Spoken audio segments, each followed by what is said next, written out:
সমুদ্রযাত্রার বিশ্ব ইতিহাসে টাইটানিক এক দীর্ঘশ্বাসের নাম। গত ১১১ বছরে সেই দীর্ঘশ্বাস কমানোর বহু চেষ্টাই করা হয়েছে, কিন্তু হাহাকার কমলো তো নাই, বরং আরও দীর্ঘ থেকে দীর্ঘতর হচ্ছে। সেই প্রচেষ্টায় শেষ পেরেকটি মলো সাবমেরিন টাইটান। আটলান্টিকের বুকে পড়ে থাকা টাইটানিক দেখতে গিয়ে সলিল সমাধি বরণ করল ডুবোজাহাজ বা সাবমেরিনটি। প্রাণ হারালেন ৫ পর্যটক। এমনকি ডুবোজাহাজটির নির্মাতা যুক্তরাষ্ট্রভিত্তিক বাণিজ্যিক প্রতিষ্ঠান ওশানগেট এক্সপিডিশনের কর্ণধার স্টকটন রাশও ছিলেন সাবমেরিনের ভেতর। টাইটানিক ডুবে যাবে এটা যেমন কারো কল্পনাতেও ছিল না, তেমনি ৫ জন যাত্রী নিয়ে ডুব দেওয়া সাবমার্সিবল টাইটান সাবমেরিন হারিয়ে যাবে এটাও ছিল ভাবনার অতীত।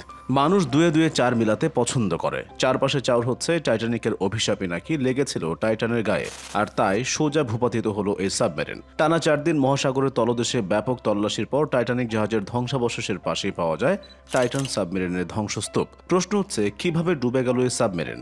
এক, ক্যাটাস্ট্রফিক ইমপ্লোশন। গবেষক স্টিফেন বলছেন, সাবমার্সিবল টাইটানের ইলেকট্রিক্যাল সিস্টেম কলাপস করার বা নষ্ট হয়ে যাওয়ার সম্ভাবনা সবচেয়ে বেশি। যে ইলেকট্রনিক সিস্টেম জলযানটিকে কন্ট্রোল করে এবং দিক নির্দেশ করে, সেখানে বড়সড় ত্রুটি হয়েছিল।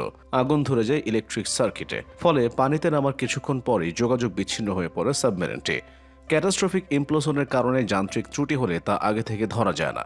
অ্যালার্মিং সিস্টেমও নষ্ট হয়ে যায়, ফলে বিপদ ঘটার ঠিক আগে আগে হয়তো জানা যায় যে কি ঘটতে চলেছে, কিন্তু ততক্ষণে কিছু আর করার থাকে না। টাইটানের ভেতরে ছিল ১০০২টি বৈদ্যুতিক থ্রাস্টার, রেফিন ক্যামেরা, ৪০,০০০ লাইট এবং একটি রোবোটিক্স লেজার স্ক্যানার। ডুবোজাহাজের ভেতরে জায়গা কম হওয়ায় যাবতীয় বৈদ্যুতিক যন্ত্রাংশ সাবমেরিনের বাইরে লাগানো ছিল। গবেষকরা বলছেন, সেখানে যন্ত্রাংশের লিকেজও হতে পারে। ২, টাইটানিকের ধ্বংসাবশেষে আটকে পড়া। সাগরের ৩ কিলোমিটারেরও বেশি গভীরতায় নিশ্চিদ্র অন্ধকার। সেখানে চলতে সাবমেরিনের প্রচুর আলো বা লাইটের দরকার হয়। পাওয়ার ফেলিওর হলে সাবমেরিনটি সরাসরি সাগরের সোজা নিচে পড়েছে বলে ধরে নেওয়া যায়, আর সাগরের ঠিক সেই অংশের নিচে বিশালাকার টাইটানিকের ধ্বংসাবশেষ পড়ে আছে। হয় যান্ত্রিক ত্রুটির কারণে টাইটানিকের ধ্বংসাবশেষের মধ্যে কোনো জায়গায় আটকে গিয়েছিল ডুবোজাহাজটি, বা পানির তলাতেই টুকরো টুকরো হয়ে গেছে। ৩, উন্নত কন্ট্রোলার না থাকা। সাবমেরিনটি যে গভীরতায় নিচে নেমেছিল, সেখানে সমুদ্রের চাপ উপরের চেয়ে প্রায় ৪০০ গুণ বেশি। স্টিফেনের দাবি, টাইটান ছিল পরীক্ষামূলক সাবমেরিন। আটলান্টিকের অত গভীরে নামতে পারবে কিনা এবং সাবমেরিনের কন্ট্রোল সিস্টেম ঠিক আছে কিনা তা পুঙ্খানুপুঙ্খভাবে পরীক্ষা করা হয়নি। এমনও মনে করা হচ্ছে, ডুবোজাহাজের কন্ট্রোলারও ছিল অতি সাধারণ মানের প্লে স্টেশন কন্ট্রোলারের মতো। বর্তমানে ভিডিও গেমগুলোতে যে ধরনের কন্ট্রোলার ব্যবহার করা হয়, ঠিক তেমনই উন্নত প্রযুক্তির কন্ট্রোলার এবং সিকিউরিটি সিস্টেম ছিল না, বা সময় মতো তা কাজ করেনি বলেই দাবি গবেষকের। তাছাড়া সাবমেরিনে ভার্টিক্যাল এবং হরাইজন্টাল থ্রাস্টার লাগানো ছিল, সেগুলোতেও ত্রুটি হয়ে থাকতে পারে। ৪, আগুন ও অক্সিজেন সংকট।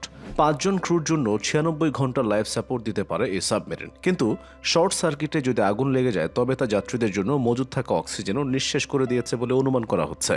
বলা বাহুল্য, এসব কোনো কারণেই যে দুর্ঘটনা ঘটেছে তা নিশ্চিত করে বলা যাবে না, তবে বিশেষজ্ঞদের ধারণা অনুযায়ী এগুলোই সম্ভাব্য কারণ। সমুদ্রের তলদেশ ঘুরতে টাইটানের মতো এমন আরও অনেক সাবমেরিনই আছে। সাগরের গভীরে যেতে পর্যটকদের কাছ থেকে নেওয়া হয় মোটা অঙ্কের টাকা। সমুদ্র পৃষ্ঠ থেকে প্রায় ১৩,০০০ ফুট গভীরে টাইটানিকের ধ্বংসাবশেষ দেখাতে নিয়ে যাওয়া প্রতিজনের কাছ থেকে নেওয়া হয় ২.৫ কোটি টাকারও বেশি। ওশানগেট এক্সপিডিশনের হাতে বর্তমানে সাবমেরিন আছে ৩টি। একটি সমুদ্র গবেষণার জন্য, একটি ব্যবহার হয় সিনেমা নির্মাণে, আর অন্যটি ছিল এই টাইটান, যা মূলত পর্যটক নিয়ে ঘুরে বেড়াতো সমুদ্র তলে।